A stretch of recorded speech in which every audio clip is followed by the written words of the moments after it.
মানিকগঞ্জের তরুণ উদ্ভাবক জুলহাস মোল্লার তৈরি উড়োজাহাজ দেশজুড়ে আলোড়ন তুলেছে।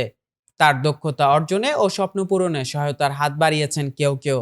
জুলহাসের বিমানটি পানির পাম্প ও ডিজেল ইঞ্জিন দিয়ে বানানো, নিজেই বানিয়ে নিজেই চালিয়েছেন, যেটা খুবই অবিশ্বাস্য।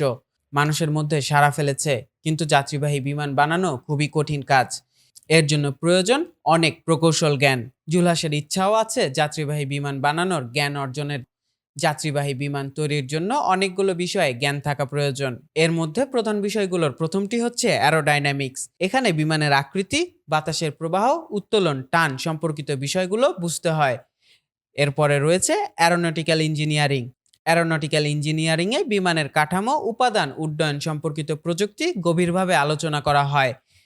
তৃতীয় নম্বরে রয়েছে এভিওনিক্স, যেটি বিমানের ইলেকট্রনিক সিস্টেম, নেভিগেশন, অটোমেশন ও কন্ট্রোল সিস্টেম সম্পর্কে আলোচনা করে। 4 নম্বরে রয়েছে এয়ারক্রাফট স্ট্রাকচার অ্যান্ড ডিজাইন। বিমানের কাঠামোগত ডিজাইন, ওজন, শক্তি ও নিরাপত্তা নিশ্চিত করা হয় এটির মাধ্যমে।